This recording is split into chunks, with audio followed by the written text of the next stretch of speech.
हा moment of inertia मध्ये आपण आता जो कालपर्यंतचा जो पार्ट झाला होता तो सर्क्युलर मोशनचा झाला होता. आज आपण घेणार आहे आता इनर्शिया म्हणजे काय.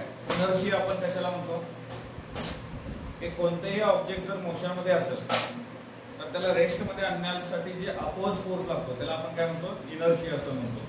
म्हणजे त्या ऑब्जेक्टला पर्टिक्युलर ऑब्जेक्टला रेस्ट मध्ये आणण्याचं काम कोण करतं इनर्शिया. रेस्ट मध्ये येतं म्हणजे आता समजा मी फॅनचं बटन बंद केलं तर बटन बंद केल्यानंतर एक थोडा वेळ फिरतं पण फिरून सुद्धा ते कुठे येणार आहे रेस्टला येणार आहे. त्याला आपण काय म्हणायचं इनर्शिया हा शब्द म्हणला. आता मोमेंट ऑफ इनर्शिया आपण कशाला म्हणायचं. समजा आपण एक काय घेतलं रिजिड बॉडी घेतली. एक रिजिड बॉडी घेतली. रिजिड बॉडी म्हणजे ओबड धोबड शेप. दगडाला काय कुठला शेप फिक्स नसतो. त्यातला ओबड धोबड एक रिजिड बॉडी घेतली. त्या रिजिड बॉडीला आता रोटेशनल म्हणजे आपण कशाला म्हटलं तर एक ऑब्जेक्ट स्वतःच्या ऍक्सिस भोवती किंवा रोटेशन होत असताना ऍक्सिस क्रिएट करतो आणि त्या ऍक्सिसच्या भोवती ते ऑब्जेक्ट फिरतो त्याला आपण काय म्हटलं होतं रोटेशनल मोशन असं म्हटलं होतं. मग अशाच पद्धतीनं हे रिजिड बॉडी समजा एक ऍक्सिस क्रिएट केलंय रोटेशन करताना. आता आपण मोमेंट ऑफ इनर्शियाला सांगता येईल की I equal to it is generated by I. याला शॉर्टकटली आपण MI पण म्हणतोय पण याला नोटेशन काय आहे I. सो आता या ठिकाणी summation of I equal to 1 to n MI/RI square म्हणजे काय. Moment of inertia is defined as the summation of product of mass into काय म्हणतात product of mass into square of the distance from कुठून square of the distance from the axis of rotation. पण ते distance कसं पाहिजे perpendicular. कसं पाहिजे perpendicular. That is very important. म्हणजे आपण काय केलं एक रिजिड बॉडी घेतली. त्या रिजिड बॉडीमध्ये M1 M2 M3 Mn हे पार्टिकल्स घेतले. त्या प्रत्येक पार्टिकलचं ऍक्सिस ऑफ रोटेशन पासूनचं distance R1 R2 R3 Rn घेतलं. एवढं तुम्हाला कळलंय का बघा. ओके हे जे आहे हे आपण व्हॅल्यूज आणि ह्या रेडियस याचे परपेंडिक्युलर डिस्टन्स घेतले. मग पुढे काय आपण याला असंही लिहू शकतो कसं M1 R1 square plus M2 R2 चा square plus dot dot dot dot dot Mn Rn चा square. We can write in this way also. म्हणजे या सगळ्यांची ऍडिशन केल्यानंतर आपल्याला काय होतं मोमेंट ऑफ इनर्शिया. मग पूर्ण ऑब्जेक्टचं जर काढायचं झालं तर mr square. Moment of inertia काय आहे mr स्क्वेअर. लक्षात येतं का तुम्हाला. म्हणजे मी मोमेंट ऑफ इनर्शिया कशाला सांगितला the algebraic sum of product of mass into square of the distance perpendicular square of the distance from the axis of rotation that is called as moment of inertia and its SI unit is SI unit. याचं जे SI unit आहे ते काय येतं बघा. मास म्हणजे काय येतं kg आणि r म्हणजे काय येणार आहे मीटर स्क्वेअर. रेडियसचा स्क्वेअर आहे ना मीटर स्क्वेअर. याला काय म्हटलं आपण मोमेंट ऑफ इनर्शिया. हे मोमेंट ऑफ इनर्शिया हा जो आहे म्हणजे आता समजा हे कुठलं तरी एक रिजिड बॉडी घेतली त्याचं मोमेंट ऑफ इनर्शिया. समजा रॉडचं घ्यायचं आहे आपल्याला हे रॉडचं. तर रॉडचं घ्यायचं असेल तर कुठं घ्यायचं सेंटरला वेगळं असेल इकडे एंडला वेगळं असेल असं वेगळं असेल. रिंग असेल तर रिंगचं सेंटरला वेगळं टँजेन्शियल ऍक्सिसला पॅरलल वेगळं ऍक्सिसला परपेंडिक्युलर वेगळं पण टँजेंट असायला पाहिजे. डिस्कला वेगळं असणार आहे. सेंटर डायमीटर टँजेंट वेगळं. सॉलिड सिलेंडर वेगळं. होलो सिलेंडर स्पियर म्हणजे शेप बदलला की मोमेंट ऑफ इनर्शिया सेंटर आणि एका साईडला कुठल्या तरी टँजेंटला या प्रत्येक ठिकाणी हे मोमेंट ऑफ इनर्शिया काय असतं वेगळी असती व्हॅल्यू. ती व्हॅल्यू आपण या फॉर्म्युलेने आपण काढली. क्लिअर आहे. आता याच्यामध्ये एक छोटासा पॉइंट मला पुढचा सांगायचा आहे तो म्हणजे रेडियस ऑफ डायरेक्शन. आता रेडियस ऑफ डायरेक्शन आपण कशाला म्हणायचं. समजा आता या फॅन कडे बघा. फॅन कडे बघितल्यानंतर तुम्हाला आता फॅन रोटेट व्हायला लागला म्हणजे ते कम्प्लीट सर्कल दिसतंय. ऍक्च्युअली ते पूर्ण भरीव आहे का सर्कल फॅनचा? 3 पाती आहेत फक्त, पण ते फिरत असताना मला काय दिसायला लागले? ते पूर्ण सर्कल दिसायला लागले. जर मी त्या एक त्याच्यातलं असं वाकडं केलं, एक पाती वाकडी केली आणि मग फिरवलं, तरी पण मला ते काय दिसेल? सर्कल दिसेल. दोन्ही तिने आपण वाकडे केले आणि फिरवलं, तरी पण काय दिसेल? मला सर्क्युलरली दिसेल. त्याच्यात एक कमी जास्त केलं तरी पण मला काय दिसेल? सर्क्युलरली दिसेल. म्हणजे जरी हे ऑब्जेक्ट याचा शेप कोणताही आहे, ओबडधोबड कोणताही शेप आहे, पण या ऑब्जेक्टला आपण ज्यावेळेस रोटेशन करतो, हे ऑब्जेक्ट स्वतःच मास या ऍक्सिसच्या भोवती अशा पद्धतीने डिस्ट्रीब्यूट करतं, जेणेकरून आपल्याला एक हे जे आहे हे रेडियसलाच आपण काय म्हणतो? के असं म्हणतो. आणि ते के म्हणजेच काय आहे? Radius of gyration. म्हणजे एक ऍक्सिस भोवती जर एखादी ऑब्जेक्ट फिरत असेल तर त्याचं मास त्या ऍक्सिसच्या भोवती काय होतं? डिस्ट्रीब्यूट होतं. यालाच आपण काय म्हणतोय? Radius of gyration. त्याचं जे अंतर येतं, त्याचं जे सेंटर येतं, त्याचं जे रेडियस येतं, ते जे मूव्ह होतं किंवा रोटेशनली फिरतं, त्यालाच आपण रेडियस ऑफ गायरेशन. मग आपल्याला आय बरोबर mr² आहे, पण r बरोबर काय? k. So mk². आय बरोबर काय येतं? mk². मग k² बरोबर I/m. म्हणजे k बरोबर काय यायला पाहिजे? √I/m. हे काय झालं? Radius of gyration. कोणाची व्हॅल्यू झाली? Radius of gyration. आय म्हणजे काय? Moment of inertia. एम म्हणजे काय? Total mass. म्हणजे पूर्ण बॉडीचं मास, रिजिड बॉडीचं मास. आणि याचा एसआय युनिट काय येईल रे? एसआय युनिट हे येणार आहे मीटर. काय येतं याचं एसआय युनिट? मीटर. इकडला एसआय युनिट काय येतं आपल्याला? KG metre square. काय येतं आपल्याला? KG metre square. एवढं तुम्हाला समजतंय का? बघा, हे समजलं असेल तर एवढं राईट करून द्या.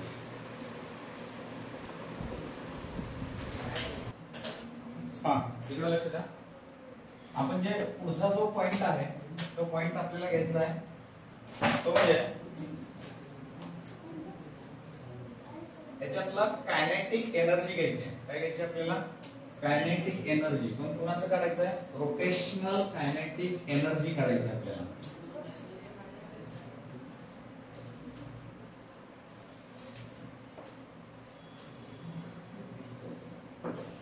हा, इकडे लक्ष द्या. या ठिकाणी आपल्याला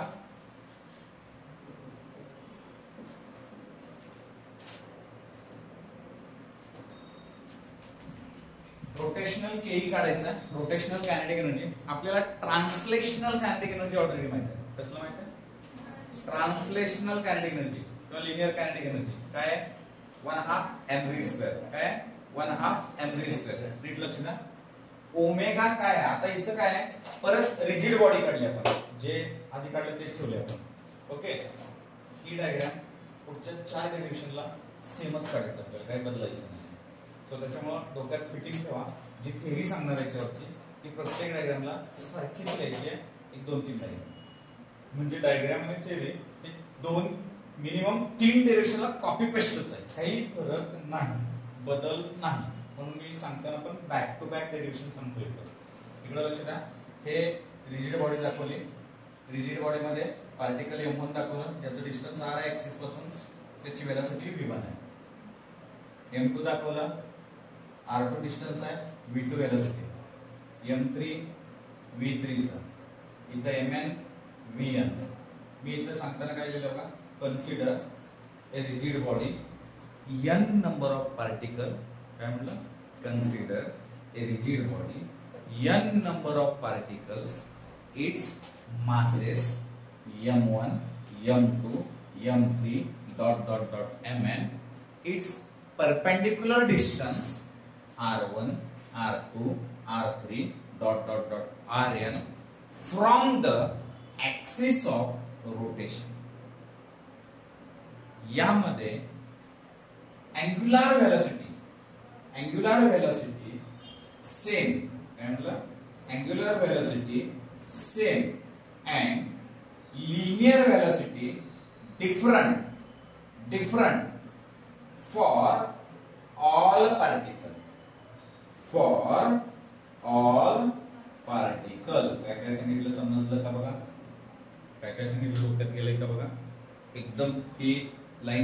रिपीट परत परत का करतोय, तर आपल्याला मिनिमम 3 डेरिव्हेशन लाईनच्या नंतरच्या आपल्याला ही लाईन सेम कॉपी पेस्ट करायची, डायग्राम सुद्धा सेम काढायचा, काही फरक नाही. परत काय काढायचं आपल्याला, रोटेशनल कायनेटिक एनर्जी काढायची. काय काढायचं आपल्याला, रोटेशनल कायनेटिक एनर्जी काढायची. सर हे इनर्शिया किंवा मोमेंट ऑफ इनर्शिया काय आहे? एखादं ऑब्जेक्ट स्वतःच्या भोवती फिरत असताना, म्हणजे रोटेशनल मोशन फिरत असताना जे रोटेशनल मोजायचं, जे फिरणं मेजरमेंट करायचं, त्याला मोमेंट ऑफ इनर्शिया म्हणतात. एक मास एक दगड घेतला, त्याचं वजन मोजायचं आपल्याला, तर ते कशामध्ये मोजतो, केजी मध्ये, बरोबर. लेंथ मोजायची कशामध्ये मोजतो, सेंटीमीटर मध्ये. असं हे रोटेशनल मोशन मोजायचं आहे, ते मोमेंट ऑफ इनर्शिया. समजलं तुम्हाला, क्लिअर झालं? त्याला काय मेजरमेंट केजी मीटर स्क्वेअर आपण वापरतो. क्लिअर?